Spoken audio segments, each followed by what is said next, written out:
another time. Happy Wednesday to all the 3-0 Seahawks fans out there. Gentlemen, Hey, how's it going? We're 3-0. That's good, right? Yeah, we're trying to start a podcast again for, the second or third time today. But hey, we're here. It's working. Let's try spinning. That's a good trick. We did the classic, unplug it, plug it back in, wait the 10 seconds, and it seems to be working so far. So let's keep our fingers crossed. But gentlemen, the Seahawks are a mighty 3-0. We haven't been 3-0 in a long time. Even in our Super Bowl years, we weren't 3-0. When were we 3-0? We were 3-0. Didn't we go 3-0 last year? That's a long time. Very long. I thought we were 3-0 during one of our... Let's see. I've got it listed here. We have been 3-0 in 1986, 1998, 2003, 2004, 2006, 2013. Okay, yeah. We were. And then 2002. We were undefeated till we lost to the stupid Colts that year, if I remember correctly. Oh, yeah, that was like a super, super crazy, weird game. Which we should have won. Yeah, that was the game where our secondary decided that they couldn't stop T.Y. Hilton, I believe. T.Y. Doug Baldwin blocked a punt. Yes. Yeah. But here we are, 3-0. It's our back-to-back super close game decided, in the end zone. Almost a mirror of what the Sunday night game versus the Patriots and what we saw in that Dallas Cowboys game. The difference was that touchdown only ties unless they went for the 2-point conversion. So it was a pretty hectic game. We were talking about it a little bit earlier before we restarted, but I didn't get to watch the game live. So I actually got to listen to the first quarter on radio. So it was great to hear Steve Rabel. But there's a lot of stuff that I didn't get to see. So I rewatched, from the second quarter on. But yeah, I went radio silent, didn't check my phone, didn't check fantasy. So it was a pleasant surprise to see how that game ended. How long did you have to wait before you could watch? I want to say, so the game ended probably around 4:30-ish, 4:35. Yeah. It was a late game. I didn't finish the game until maybe 6:37, and this is me just watching like a condensed, no commercials, just game footage, and still like fast forwarding like 10 seconds after a play is done to get to the next snap and avoiding listening to Joe Buck and Troy Aikman. Wow. Yeah, so I was very proud of myself that I did not sneak the score before the end result, because it was a really, really fun, entertaining game.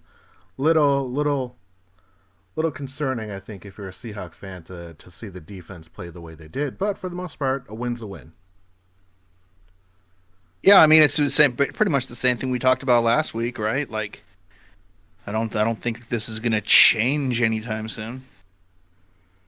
I mean, I think I kind of said that it couldn't get worse, but with all these injuries, man, I don't know. Yeah, no bueno. The injuries, no good.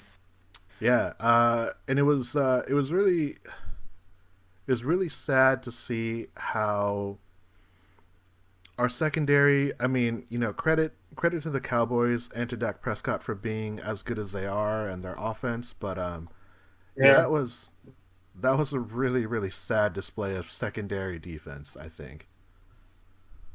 It was. We're going to talk defense, aren't we? We are going to talk defense. But if any of you had a fantasy Cowboy on your team, you most likely did very well. Probably not a lot of people have Cedric Wilson out there, but, Amari Cooper, CeeDee Lamb, Michael Gallup, Dak Prescott, he had the 3 turnovers, but those 472 yards, something like that. I'll be honest. I started Dak. I didn't want to, but the person I was playing I really needed to beat, so I started Dak, and it paid off. I started Dak in my auction league, my pay auction league. He's one of my keepers, actually. And yeah, he went off a huge amount of points for me. Thank you very much, Dak. We still get the win, so I don't have to feel weird about it. Yeah, it's we're going to talk about defense and kind of like that across the NFL as a whole, but particularly to the Seahawks. They definitely flashed in certain plays, which I think was great. They had key stops. They almost ended the game on a sack. But instead, Dak miraculously spins out, doesn't end up on his knees, spins out, and then just kind of, as he's rolling to the sideline, just kind of throws across his body, and the ball just kind of flutters and gets picked off by, new acquisition Ryan Neal. So credits to the new guy in the Seahawks secondary for being like the fifth guy down the roster. Is he a rookie or is he just new to us? I actually don't know if he's a rookie or if he's just new to the Seahawks. But yeah, he was saying that Jamal Adams was giving him all kinds of tips throughout the process. So, it's his second year. But yeah, he's in his second. He was actually on Atlanta's roster last year. He was a Falcon. Yeah, 6'3", born on Christmas Eve. Not bad. Oh, you know what? It's his third year. Okay. So here's a question before we kind of jump into everything. Were you more concerned about the defense giving up in this game or the Sunday night game? Because I felt like in the second half we had a much harder time stopping Cam Newton than I felt being concerned about Dak Prescott for some reason. I don't know how you guys felt. Giving up? Yeah, like did you feel as if when both teams, when Dak Prescott and when Cam Newton were driving down the field on those final drives, were you more concerned about Dak or were you more concerned about Newton? I was more concerned about Cam Newton.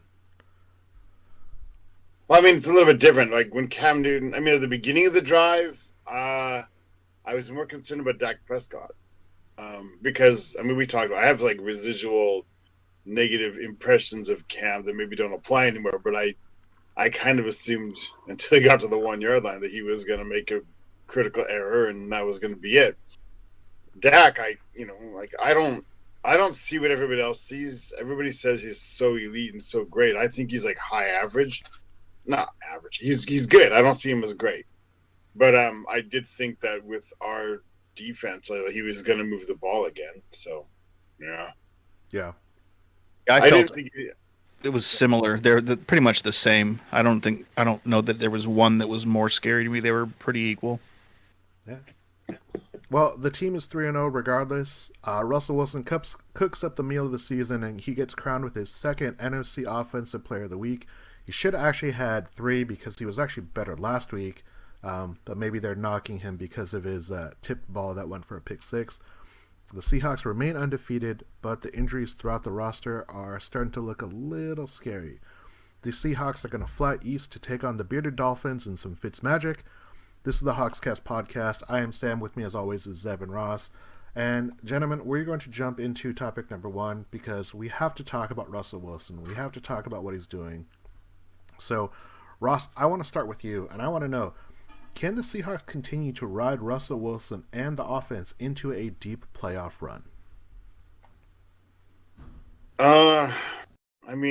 Yeah, but I have my concerns about it. First, it's really working out, and obviously Russell Wilson's a transcendent talent, and although maybe they don't appear on paper, especially Tyler Lockett, but we have maybe the best starting tandem of wide receivers in the league, especially the way they have a connection to Russ and also how they sort of complement each other, again, with the E, not the I. But frankly, we don't have the roster built for this type of ball, and we don't have the defense built for this type of ball. So, you have to – there's like a holistic approach to building a roster. And, for example, all of our offensive linemen, they've been recruited for their run blocking, right? Like the rookie guard, Lewis, he's got these amazing scores for his run blocking. but we're relying on passing right now. I like it. It's fun. And maybe it's what you need to do, especially this year. But I've got some reservations. I think it even is partly responsible for our injuries.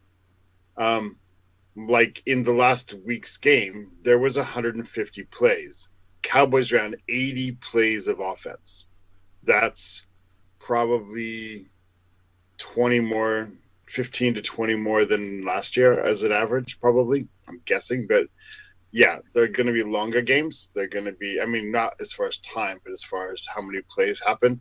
And every single play, if you see, 0.05% chance of an injury, you're just going to end up with more. And I have some reservations about whether this is sustainable, especially when we get to the playoffs, like in December, January. I'm hoping, much like the plan for Rocky and Rocky 2, that we actually can switch up if we have to. Because I think eventually we're going to have to. Yeah. Gosh, I'm a downer. Zeb, maybe you can turn that front upside down for Ross. Can the Seahawks continue to ride Wilson in this offense into a playoff run? Yes.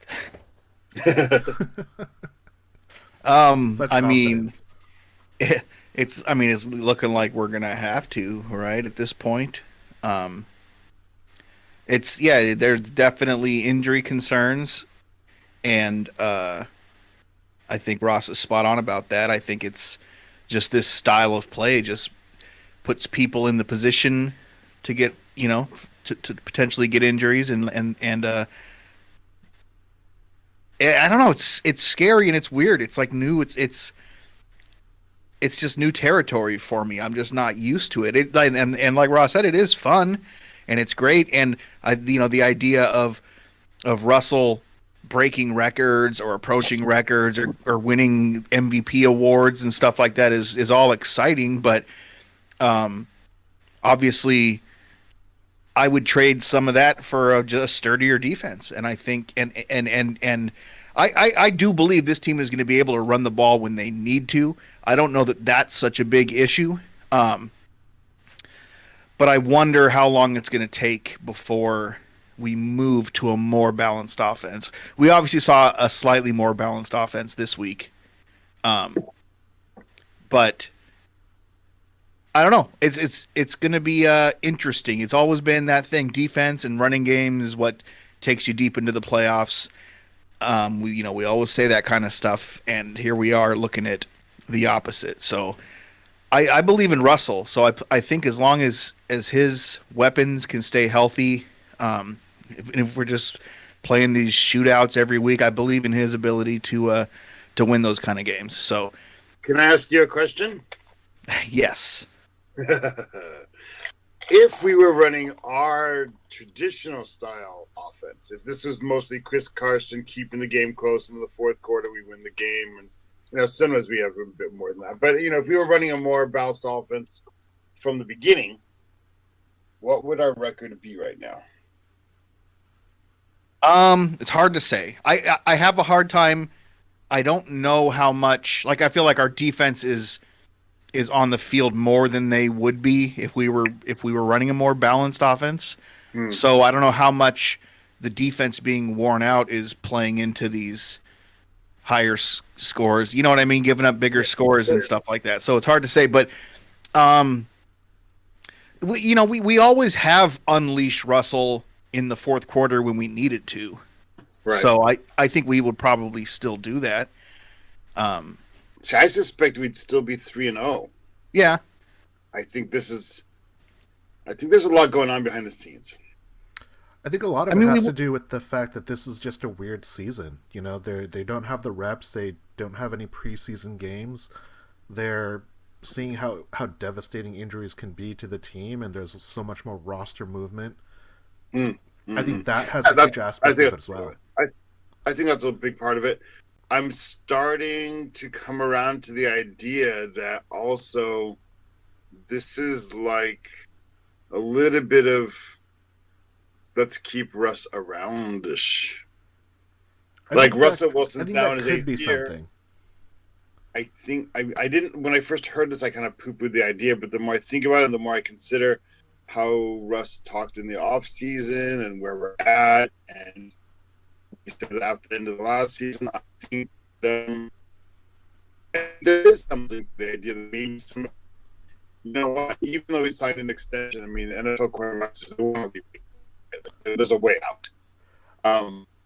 And Russell Wilson, now he's actually said, I mean, he's now said he believes he's the top quarterback, and he knows his numbers, his efficiency numbers have always been to the top, but he doesn't have the gaudy numbers sometimes, and everybody knows that to get all the fans on your side, to get the whole world to acknowledge what you are, you sometimes have to have the more simplistic numbers. And maybe like Russ is like, look, I gotta have some of these seasons. And maybe it's like, okay, this is now the Russell Wilson show. I'm not saying that negative. I mean, I realize I can sound like maybe he's being selfish, but maybe he's just at that point. He's like, look, we can do this much more simply. Give me some talent, give me some tools, let me just throw, and we're gonna win, coach. I think I don't know if I believe it completely, but I think there's something to this, that if Russell Wilson if we're not gonna run the offense through him, then he's gonna feel like he's somewhat wasting his time at some point. I think that's a possibility. I think one of the things in the NFL that's super unique to quarterbacks is that teams rarely let plus quarterbacks go. And when there are Hall of Fame, the caliber of a quarterback that Russell Wilson is, teams don't do anything to rock the boat. So to some degree, I do think you have to kind of placate your superstars, and you kind of have to say like, okay, we are paying you 20% of our entire salary cap. We have to invest in what you want to do to keep you happy, to make you committed. Because the way that Russ is doing it, he's only signing 3-year extensions. It's ultimately 4-year deals, but he's only staying with the team 3 years, 3 years, 3 years. Yeah. So I think from that standpoint, there is some credibility to it. How nefarious that is, who knows? I mean, there's a lot of opportunity because, success is only going to be as much as, Pete and Russ can do together. I don't think Russell Wilson gets a chance to play in the NFL if not for a coach like Pete Carroll. He would have been easily relegated to as a backup and maybe a third string guy because that's what everyone projected him as coming out of college. So I think there are valid concerns about that, but specifically about this year, a lot of what it comes down to is what can they maximize in this year? One of the things that we're seeing is there was an outbreak of COVID on the Tennessee Titans. 3 players, 5 coaches in some regard, not their head coach. They don't know if they're going to be able to play their game this week until maybe tomorrow, and that's kind of pushing it. And they're saying that they might play a Monday or Tuesday game. Yeah. And the Titans are only going to get one practice. The Steelers, they don't have any concerns. They're not impacted.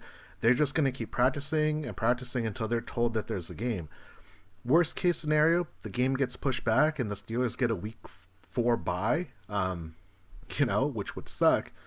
But I think what the Seahawks are trying to do is they realize that this year in particular, and this will lead up into our second topic, but this year in particular, it's about getting that offense running, getting it hot, getting it running as well and as possible, as quickly as possible, because that's an advantage that they have over other teams. The Seahawks defenses have given up a lot of points, but is every team going to be able to match them? I think that's a question that we will ask, and this next game will be a good indicator of that, I think. Yeah, I mean, there's a lot to that, definitely. I mean, we talked a little bit last week. It just feels like this is a year with the lack of prep available for everybody. You can play a little bit of almost schoolyard, more closer to schoolyard football, right? Right. Go out. They're not going to have the defenses aren't necessarily going to be prepared to run really complex coverage schemes necessarily, especially if they're running rookies out there. So, I mean, I think if anything, everyone who is a fan of the Seahawks understand that this is a new look style of offense. This is a new thing for fans to experience for 4 quarters of football as opposed to just the fourth quarter of football. Here's the thing: if this is a normal year, I sort of think they'd still be doing it, though. I just think that this is, I listening to 7:10 a.m. with Brock and Sox podcast. I listened to that this week for the first time ever, and they discussed whether this is now more than ever in a different sense, like essentially Russell Wilson's team, more so even than like Pete Carroll's team. Like, it's the balance of power switched so much that now it's Russell Wilson's team. That's who you got. That's who you're paying. He's your best chance. The team's going to run through him, and this isn't even now. This isn't necessarily how Pete Carroll wants to play. I'm sure it's not. I'm sure it bugs him a little bit, but this is how it's going to be, I guess. It reminds me a little bit of the 1984 Seahawks, to go dinosaur on you, where like we had Chuck Knox as the coach, and it was going to be ground and pound. But first game of the season, Kurt Warner, the star halfback, gets injured, and then all of a sudden you've got a collection of nobodies at running back. No offense, David Hughes and Dan Dornick, and so all of a sudden Chuck Knox had to just throw. And it bothered him, but they went 12-4. So that takes away some of the sting, I suppose. It feels a little bit like that. Yeah, and I think that's actually a good segue to talk about what is happening across the NFL. So we're gonna move into topic number 2, and topic number 2 is, are defenses bad across the NFL in 2020? So Ross, I want to know. Zeb goes first. Zeb goes first this time? All right, apologies. Zeb, I don't know how much fantasy football you've been watching. I don't know how much NFL you've been watching. But have you gotten a sense that defenses are bad or worse than we've seen in previous years? I mean, statistically, it kind of seems that way. I think more points are being scored than usual. I've been watching, our division, and the Cardinals, Rams, and Niners all seem to have pretty tough defenses for the most part. But and that's just like what watching the Seahawks in the first game of the season. It felt like the defense was really flying around and hitting guys. But then when you look at the numbers, we're giving up like historical passing yard numbers, which obviously only matters to a certain degree, especially when a lot of it is teams playing from behind and whatnot, that kind of thing. But yeah, I think it's pretty safe to say, and this has been trending for a long time, defenses aren't what they used to be in this league. And I think that you can go back pretty far and you'll find points where the defenses were better than the offenses, and it's totally shifted away from that. This is a scoring league. This is a passing scoring league. This is what the average fan, just somebody who watches football, this is what they want to see. This is what I believe Commissioner Goodell has been pushing for, is just a faster, more exciting game, and that's what he's getting. Ross, what about you? In your fantasy viewing for football, in your Seahawks viewing, in your NFL viewing, do you feel as if defenses in NFL are worse than we've seen in previous years? For sure. But there's a couple things feeding into it. Not rule changes. They didn't really change any rules this year, but they're calling penalties different. And so there's apparently offensive holding is down almost 60%. And that's a lot. And like Zeb said, that speeds up the game. That gives you more offense. And because we've always talked about that. If you have a holding penalty is sort of a drive killer. 10 yards, it's 1st and 10, all of a sudden it's 1st and 20. If you have that, your chances of having a successful drive are like 45% lower. So that's going to lead to more scoring. Looking around, there's very few defenses that have allowed less than 20 points a game so far. And the ones that have, it's mostly because they've played teams like the Jets or the Giants or both. And if you get to do that, you're going to look awesome. But But yeah, I think there's definitely a lack of defense right now, to the point where, I mean, the perspective probably gets a bit skewed, because if you're a Seahawks fan, you haven't seen any defense played yet at all. But again, looking at the scores, looking at the scoring, and even just the reputation, there's no team out there that you fear on defense like you did even a couple of years ago. Excuse me. The 49ers are supposed to be good on defense, but they've already lost Bosa and Solomon, and that's going to hurt. I don't know. It doesn't feel like there's any. It doesn't feel like there's any like dominant D out there right now, to me anyway. And and even if there's one or two, that's the thing. Like those would be super outliers. There's no. It doesn't feel like different tiers of defense. Like everybody's got bad or terrible defenses. Not, there's a couple really good, and some are good, some are okay, some are bad. Like everyone's just bad on defense now. Yeah, I think that's the thing that's really interesting about this year. Is this year kind of an outlier across the board? Russell Wilson has set an NFL record with the most touchdowns thrown in the first 3 games. He has 14 touchdowns. The next closest person is 10, and that's Josh Allen. He has a few touchdowns on the ground, but you would never think that Josh Allen would be the number 2 touchdown thrower in the NFL. People are singing the praises of Aaron Rodgers, but he's third. He only has 9 touchdowns through 3 games. Oh, only 9. Only 9, right? He's only averaging 3 touchdowns a game. What a scrub. That projects out to 48 for the season.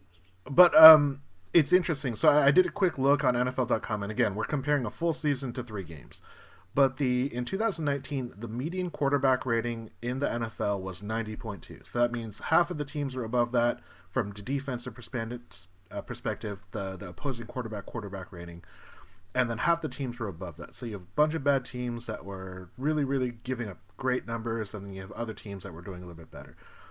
In 2020, the median quarterback rating for opposing quarterbacks when you're on defense, it's 95.7. So it's a difference of 5 points, and quarterback rating is such a hard calculation to write up, so it's not like that huge of a jump.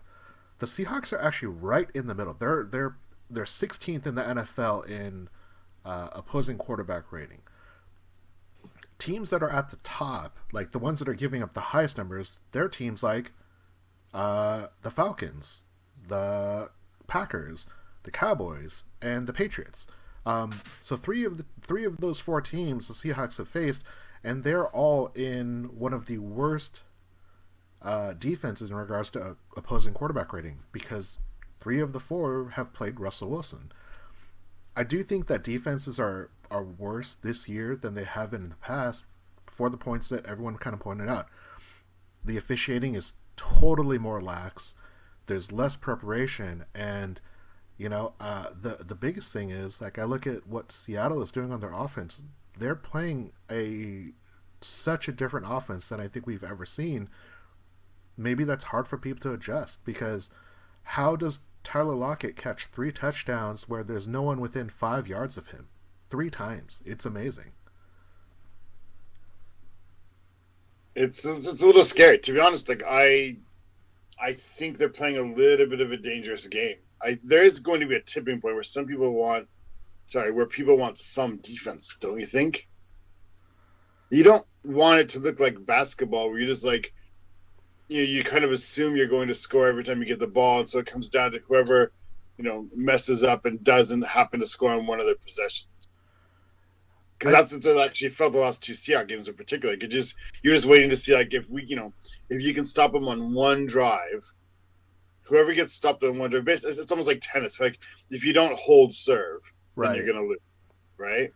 And that's what it's starting to feel like. I think the one unique thing about that is, in all 3 games, the Seahawks have had a 2-score advantage going into the fourth quarter. So that obviously gives a lot of opportunity where the team is going to trade yards for time. And in the past, when Seahawks have a really good defense, they cashed in on that really well. This defense is definitely nowhere close to that level, and the injuries, I think, have greatly impacted what we want to see. But that is not a bad position to be in, to be up. Yeah, but scores. It's a little bit different, though, right? But this wasn't. I mean, Yeah, there's often garbage time that can make your defense look worse, but that's not what this was this time because both games actually we could have lost. It wasn't garbage time that they were padding their stats. Like if Cam Newton runs it, pops it outside, he scores and we lose. Yes, If I Dallas agree. scores a touchdown, I mean, this they weren't like padding stats on. We were on prevent defense apparently. I mean, I don't like that term, but this wasn't like garbage time yards we were given. These were real legit yards. We weren't even properly trading because like when you're giving up yards for time, you're allowing the 6 and 7 and 8 yard underneath stuff. But we were giving up 16 and 17 and 18 yard stuff underneath and 40-yard touchdowns. Right. And that's kind of where the comparison definitely falters because it's more of an example how defenses are just not as good. And I think injuries on the Seahawks side, I want to think, I'm not saying it is what it is, I want to think that it's more because of the injuries. We haven't seen what our defense really should be because we haven't seen our defense healthy. Yeah, I mean, there's also some other mitigating factors. I mean, excuse me again. Just the fact that we are running the style of offense we are running means the other team is going to get the ball more. If we take, there's going to be more possessions, so the numbers are going to be worse. So maybe it's not quite as bad as it looks for Seattle. If we score quickly and if we score often, we score every single time, the other team also feels more pressure to score every single time as well. So there is some of that. And there wasn't like completely deficient of good defensive play. We had 10 quarterback hits apparently, and we had a sack or two. We had 2 interceptions. 2 interceptions, and we had 2 sacks and a strip fumble. Yeah. I mean, so there was some highlights, and that makes me think that maybe it's, some of it is sort of game flow dependent. If we're just going to throw the ball, then the other team's just going to have to do the same thing. And our run D apparently looks good, but again, it's hard to say because teams haven't stuck with the run because they don't have to. Right. Or the other side of that is that because they have to throw, to keep up with us. But the other thing, real quick, sorry to cut anyone off. It's also a strong belief that it's not sustainable for opposing teams to win by throwing the ball 55 plus times. That's kind of the counter, I think, where we've seen 3 teams, because they've been behind, they've had to throw the ball. And for the most part, they're not turning the ball over for the most part, so that's a bit to their credit. But that is also not a very sustainable way to come back and win games if you're having to chuck the ball again and again and again.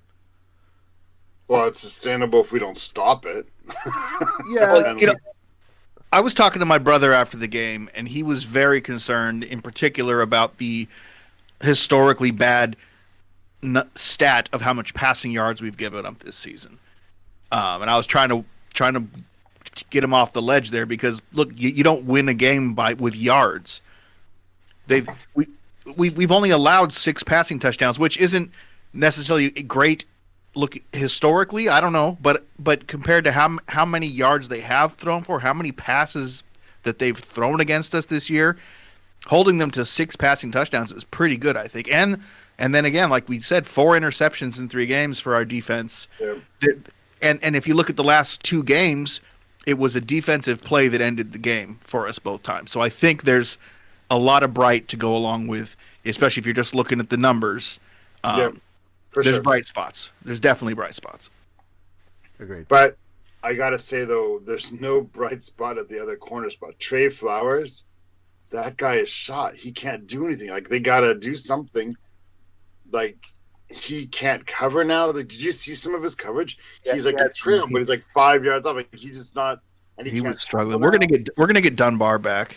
So yeah, but the thing is, you got to have 3 or 4 in this league now. So. Well, Ugo's looking pretty good out there. Like, I haven't watched any film on the All 22 or anything, but Ugo's making plays, so that's positive. Ugo's looking awesome. But man, I'm so afraid if we have to depend on Trey Flowers, they got to find a way to build up his confidence. Even when they brought in Dunbar, they seemed like they were trying to like keep it from hurting Flowers' ego, saying, it's a competition and you got to have the numbers and, whatever. But, man, that dude just seems like he can't do anything anymore. Yeah. It's so he used to at least tackle well, and he doesn't do that anymore. He's not when he's in coverage, he's barely covering. That dude's just shot. He's gone right now, and so they're gonna have to do something there. It could be a lack of preseason thing too. I mean, this would only be we'd only not even be out of the preseason yet at this point with the amount of amount of games that we've had. So Yeah. better. All right. Well, let's move on to topic number 3 here. So topic number 3, we're gonna go with Zeb, and let me turn the card here. Ross's turn. Topic number 3. Is it Ross's turn or is it Zeb's turn? Ross's turn. Okay. Ross's turn. All right. So, Ross, what's more likely to happen? The NFC West has 3 playoff teams, or the NFC East winner finishes above 500. Currently, the entire NFC East has 2 collective wins. They are minus 100 in point differentials, whereas the NFC West is a plus 97 point differential. God, I'd have to do the math even.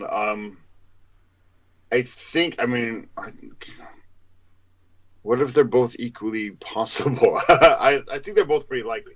I think NFC East division leader ends up being like 7-9, and I do think the NFC West probably ends up sending 3 teams to the playoffs. Oh, so that means you're saying the NFC East winner will not finish above 500. Oh, did I read it wrong? I'm asking what's more likely to happen. Oh, okay. Well, yeah. So that we're gonna send 3. Sorry, my fault. I read the question wrong. Yeah, where it's much more likely we're gonna send 3 because I don't think any of their the NFC East, because they have to. If they only played each other, of course they'd have to be a team of 500. But they're awful. They're awful. Zeb, what do you think? What do you think is more likely to happen? 3 NFC West playoff teams, or the NFC winner actually finishes with 9 wins or better? Technically, the Eagles could finish with a plus 500 record because of their tie. Yeah. I mean, I still think the Cowboys are going to sort of get it together. They could end up going 9-7, but I think at this point it is looking very likely that we'll send 3 teams to the playoffs. So, if those are my 2 options, I'll go with the NFC West sending 3. What do you think is more interesting? The opportunity that Nick Mullins might be a better quarterback than Jimmy Garoppolo, or that the Rams are better than we think? Because they came back from what, a 28-3 in the third quarter, I believe, against the Bills, and they almost won that game. Yeah, I think the Rams are better than we thought they would be coming into this season, but they've looked pretty good in all their games. So, and then we historically struggle against McVay, or I guess we historically struggle against the goddamn Rams for some stupid reason. But yeah, I mean, I don't know. It's hard to say what's going to happen. But so far, I wouldn't count out any of these teams in the NFC West. Yeah, I think for me, this is more of saying that the NFC East is just so bad. I don't know how any of those teams are going to get to 500 and stay above 500 for the year. Because what happens is everyone talking about Dak and the Cowboys is he's got a stellar record in the NFC East, and he's barely above 500 when he plays a non-NFC East team. That's generally a bad sign. You can beat up on your division all you want, but if you can't beat other teams, and especially when there are playoff teams that you're going to be facing, that's not a great sign. So by default, because I think the NFC East is just so bad this year, I'm going to default and say it's more likely that the NFC West sends 3 playoff teams than the NFC East ends up above 500. I'm not sure who in that division has anywhere close to a competent team. Yeah, pretty rough. I mean, Zeb, you said the Cowboys. Ross, do you think that it's their division to lose, even though they're 1-2? I don't really see where the Washington football team is going to overcome their lack of a name. I don't see the Giants rising to be Giants. I mean, it's a pretty bad. I mean, you would think just by roster talent alone, it has to be the Cowboys winning. Yeah. Yeah, but their defense is. I mean, as concerned as the Seahawks are about our defense, the Cowboys' defense has to actually be worse. But they have Aldon Smith, who apparently Troy Buck told us over and over again is an amazing story. Yeah, I mean, congratulations. You came back from 4 years or 5 years of not playing the NFL because of your own mistakes. And How can they on you. How can Troy Buck not mention context on that? Weird. I think because it's easier. It's easier to paint it as a redemption story than a story of someone like basically. You gotta give context to it's called a great story, though. I mean, you can't just be like, yeah. I mean, they made it sound like this guy, like, blew out his knee 5 years ago and was done, but then here he is. No, that's not what happened. It's not what happened, but again, you have to mention context. You have to. I agree. I just don't expect it from national broadcast announcers because they're not going to go beyond the surface level. If you don't know how to handle it, like in a, the proper way, so that you don't offend, but also and you don't make light of it, whatever he's gonna. If you're not sure, then just don't touch the subject. He's out there. He's playing. Don't talk it about. Don't call it a great story. If you're gonna call it a great story, then you have to tell us why it's. You got to say something. You can't just say that Aldon Smith is a great story because he's not. Yeah. Unless there's something I don't know, and if case they let me know, because otherwise I just think like, wow, the Cowboys are the team that will dig that deep. What's it say about the Cowboys? Aldon Smith and Earl Thomas, that the Cowboys are willing to take a risk on Aldon Smith, yet there is no news that they're going to look at Earl Thomas at all. Earl Thomas, how far has that dude fallen? The Texans wouldn't sign him. Cowboys wouldn't sign him. They signed Randy Gregory and called him a leader. Yeah, that's... Wow. So, Earl Thomas, like, what do we not even know? I mean, what we heard was really bad, but what do we not know? I don't know, but all I can think of is if Harbaugh gives up on him after 1 year, whereas he was in Seattle for, 6-7 years, and Pete held him, like, I wouldn't say in check, but he, like, helped him stay on the team, that's saying something, so. I mean, like, he seemed to know when to let go, right? Yeah. Like, he was a rookie, and he's quirky and weird, but he's a rookie. He knows that, and but by the time he became like an established future Hall of Famer, then like the balance of the equation kind of changes, and when you're the guy who flips off people from the sidelines, be taken away. Yeah, okay. Yeah. Final thoughts on the NFC West or the garbage that is the NFC East.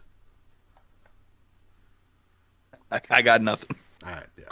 Cardinals look fun. I don't think they're. I don't know if Cardinals are sustainable this year. I mean, they've jumped out faster than they thought, but some warning signs they're losing to the Lions. But they look fun. Yeah, it's a good time to be a Cardinals fan. Like both of those guys, those three guys, they're having a good time. I think if anything, if you're a Cardinals fan, you're excited about what Kyler Murray could be, but the fear is always going to be, is that style of play sustainable? It's on the borderline of reckless, the way in which you play, and sometimes you need to be a little bit more situationally aware. It's kind of like the last play of the game. Dak Prescott, they've got 14 seconds left on the clock. He spins out of a sack. By the time he throws that ball, it's third down and 14 or whatever. So they're at like the 30-ish yard line. And when he throws that ball, if he throws that out of bounds, they get one more play. I know it's a lot to put on a quarterback to know all those things, but you'd like for them to know that. I mean, if I were a Cowboys fan, I would be excited that he avoided the sack because the sack ends the game as well. I don't think he can get lined up in the 5 or 6 seconds that you would have left. But if he throws that ball out of bounds, just through the back of the end zone, they have one more shot. Yep. And Jerry Jones went after him for it publicly. And surprisingly, I feel like a lot of people are giving Dak, kind of like what you were saying, Ross. Not to harp too much on Dak and the Cowboys, but a lot of people are praising him. You know, saying like, "Oh, look at all these yards that he put up." And it's like, well, yeah, great, he put up these yards, but he still lost. You know, he didn't do enough correct things. He had a turnover to end the second half and the first half of that game, and one sealed the game, the other led to 7 points for the Seahawks. So if you're trying to be objective for that, I feel like that's something you have to consider. He's still a franchise quarterback. You still have to pay him a buttload of money because you, as a franchise, have no other choice. You're not going to roll the dice on a backup, on Andy Dalton. You're going to have to pay the guy. We'll talk about that another day. Another topic for another day. All right, well, let's move on to the final topic for the evening, and this is topic number 4. I don't know whose turn it is, so one of you will just have to decide. Seattle's traveling east to go face the Miami Dolphins. It is Ryan Fitzpatrick and his illustrious beard. The question that I want to know, is this a trap game? They're coming off a huge win on Thursday night where they played a really, really strong game. Ryan Fitzpatrick set a career record in completions to start a game. He had 12 complete passes in a row to start a game. That's a record for him, and he's been playing for like 50 years, so congrats to him. But this looks like a trap game. Is it a trap game? It is not a trap game. I felt hesitation in that, Zeb. You gotta explain this to me. Walk me through it. Maybe it is a trap game. Then I don't know, but I think that the Seahawks under Pete Carroll win their trap games.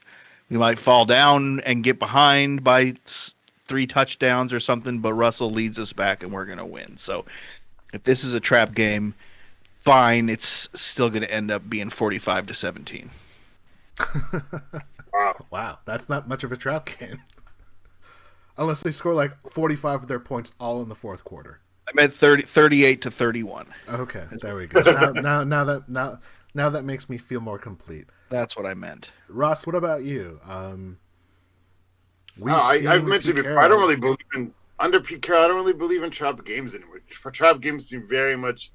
I mean, the worst ever was under Holmgren. God, I always feel like I'm bad mouthing Mike Holmgren, and I don't mean to. It's okay. We have a new head coach that's better than him, so it doesn't hurt anyone's feelings. Yeah, but I just feel bad because it sounds like I don't appreciate or I don't respect what he did because he was awesome. But mental preparation is the psychology side of things. Pete Carroll's he's a master of motivation, and I don't think. Remember, under Holmgren, how 10 a.m. East Coast was the scariest thing ever, and so that trauma kind of lasted, right? 10 a.m. East Coast and games after a bye. Yeah, that used to be the big, the Baba Yaga, the boogeyman kind of thing. You were deadly afraid, and the trauma lasted into the Pete Carroll era. Now I'm kind of over it. I don't even really care if it's a 10 a.m. East Coast game anymore, and that's all Pete Carroll's doing. And I much like that. I think trap games exist for every team all around, but I don't worry about them anymore. I don't really think that's I don't really think that's a thing anymore for us right now. So I don't really worry about that. Sometimes, random things happen and you can get out coached or they come out doing something you don't expect. And so it takes a couple quarters to adjust. Things like that still happen. I don't think that's a trap. The other team might be worse than you, but they still get paid to play the game, right? Yeah. They're still actual professionals. So whatever. But we're going to win, and we're going to win comfortably, and Ryan Fitzpatrick's going to make it fun because he's going to, he throws for a lot of yards every time. He's going to throw some touchdowns. He's going to have 3 or 4 probably. But the problem is, and this has always been his career thing, he's going to throw a couple of picks. And he's probably going to fumble. He's going to force a couple of where he shouldn't. And that's going to be the difference. And, that's why Fitzpatrick is a great fantasy quarterback and not so much in real life. Because in fantasy, that interception's -1 or -2, depending on the league. And in real life, you just lost the ball and the other team's going to score. So, yeah. It'll be a good game. I don't think it's a trap game. I'm really looking forward to it. I always like watching Fitzpatrick play no matter what team he's on, because I dig that dude, and it's gonna be cool. What do you think? I wish I had your same confidence. Not so much that I don't believe in Pete or I don't believe in the Seahawks, but I feel like games like this early in the season always have something weird happen. Like when we go to LA and it's like 105-degree weather, and the home team wears whites, and it forces the Seahawks to wear the dark blue with the gray pants. I feel like that's what always happens, and it's that mind game aspect that people play, and that's what I'm worried about. Because we've seen that happen. We've seen that happen with the Chargers when they play in San Diego or in LA early in the year. We've seen that happen in LA. We've seen that happen in Jacksonville and Tampa. So any of these like hot southern teams that play outside, technically the game's going to be played in October, but maybe, I don't even know what the forecast is, but if it's like 97 with 100% humidity, I'm not going to be surprised. What do you mean technically the game's in October? Like, it's not a technicality, man. Like, well, I think weather has all of a sudden decided that it's not really like what we've been accustomed to seasonally weather-wise, so I'm just worried about these early year games in some of the southern outside stadiums. I always feel like we could be prone to crazy weather, that it's something that is hard to coach for, I guess. Yeah, let me. I'm trying to convert the weather temperature over to. There we go. Sunday, it's going to be about 85 degrees in Miami, and there could be some rain. Okay.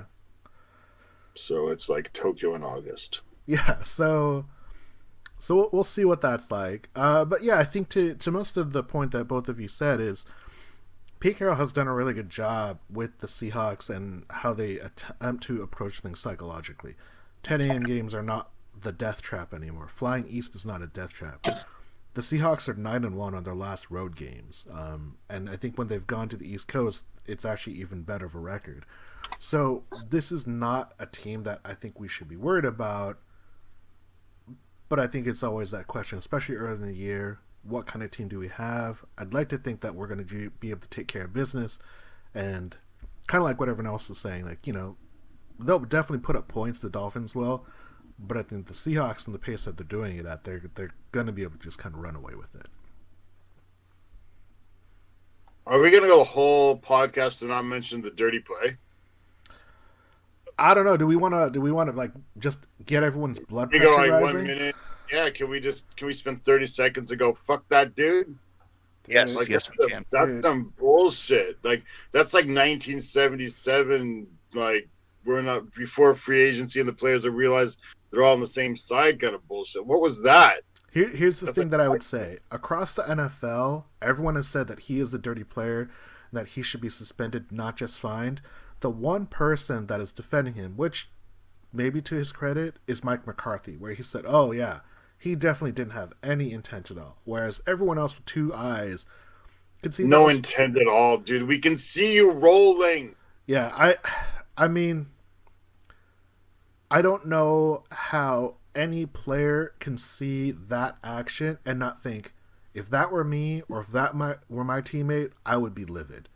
Because even if you're a Cowboys player and you see that a player on your team does that, I would imagine someone's talking to him on the sideline. Someone's talking to him after the game like, we're all on the same side. Kind of like what you're saying, Ross. You don't do that to a player. It doesn't matter how embarrassed you are in the game. Doesn't matter what the reason. You do not try and end someone's career and take them out like that. It's totally inexcusable. All right. I just want to get that out of the way. Sorry.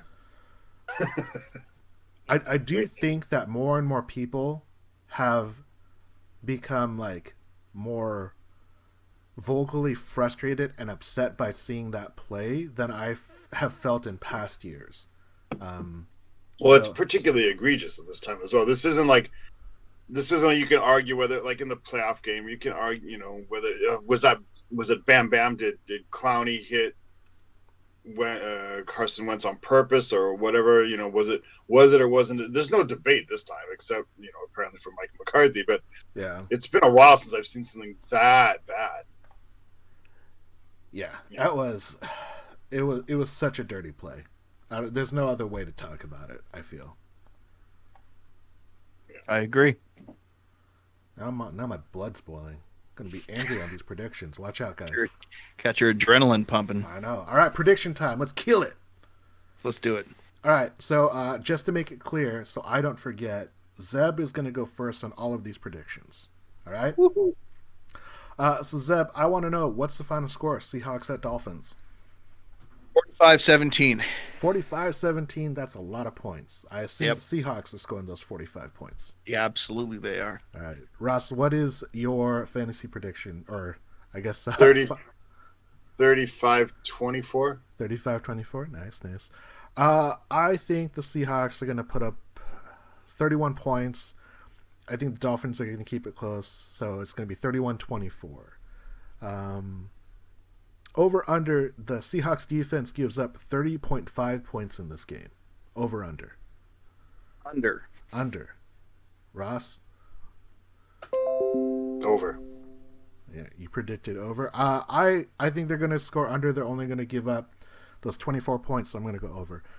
Over under for the Seahawks offensive scoring, 33.5 points. Over. Okay. Ross? Over under 33.5 points. Over. Always over. Always over. I am going a little bit under. I said 31 points. Zeb, over under. Russell's passing touchdown lead currently sits at 4 touchdowns. He's got 14 touchdowns to Josh Allen's 10 touchdowns. Does he maintain a lead above that? Over under, is his lead going to be 4 or is it going to be less than 4? After the end of the week. His lead over the next guy? Yeah, so Aaron Rodgers maybe throws 6, but it's still not enough. What with Russ scoring that many points, 45 I believe you said. It's going to be over because Russ is going to throw 6. Because DK is not going to have a boneheaded play this time, and he's going to get his 6, and he's going to have 20 touchdowns in 4 games. All right. Ross, what about you? You think that Russ can maintain that 4 touchdown lead? Yeah, this week anyway, yeah. You think so? All right. I have him scoring 31 points, so some of those scores have to come from Russ.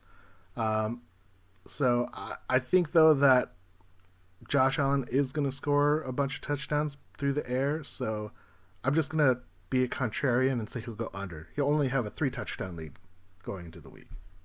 Dang. This one's going to be a tough one because we don't know the status of everyone's health, but who's going to have the most carries? Carson, Wilson, Hyde, or Homer for the Seahawks? Carlos Hyde. Fantasy almost handcuff. certainly Hyde. Almost certainly Hyde. Yeah, I don't see how Travis Homer is going to get a lot of touches on the ground. He's definitely getting a lot of play, pass protection, and some of the 5 wide looks. But I think Carlos Hyde could be one of the pickups for this team if he ends up playing really well in this game. And the last prediction, who is going to have more touchdowns after week 4? Currently, Tyler Lockett has 4 touchdowns, and DK Metcalf has 3 touchdowns. Lockett. Ross? It'll be a tie. You'll be tie. So what, Metcalf scores 2 and Lockett scores 1? Something like that. Okay. Maybe 3-2. I predicted 35s. They can all the touchdowns go to the wide receivers. Very possible. Metcalf gets 3 and Tyler Lockett gets 2. There you go. That's very possible. I would not be surprised. I like the idea of a tie. But I think Russell Wilson, I think they're going to try and get Hyde involved in the game, so maybe he gets a couple more passing opportunities or he rushes them in for the 1-yard line. I mean, Tyler Lockett and Jacob Hollister getting those 1-yard touchdowns, I mean, man, that's greedy. That's like old school Peyton Manning style. But gentlemen, those are our predictions for the day. And we have a lot to look forward to. I'm really excited about this game. I think that we all predict the Seahawks are going to win. They're a huge favorite right now, too. I think they're a 6.5-point favorite. So, but it's a bigger lead than they've had in their last 2 games where they're big-time favorites as well. So that's pretty big sign from the bettors out there. And the bettors are geniuses, so. Well, the Seahawks have covered in all their games so far, so the Vegas hasn't been wrong. That's for sure. Yeah. Yep. All right. All right. Time for some shout-outs. Gentlemen, do you have any shout-outs you'd like to shout? Shout outs to those who reply to trades in fantasy, whether they confirm or not, and don't leave people hanging. Yeah. Shout out to Mason Pingree. Mason Pinky. All right. Shout out to Mason as well. Shout out to everyone that chimes in. Shout out to Birdfinger. Shout out to Russ's stylist for keeping him looking flashy. Yeah. Shout out to Russ for being a good teammate and telling DK, I'm going to come to you again, big guy. So shout out to him. We are the Hawkscast Podcast. Check us out on Twitter at Seahawks Podcast and Seahawks Forum. I am Sam. With me as always is Zeb and Ross, and we wish you a Go Hawks. Go Hawks! Go Hawks!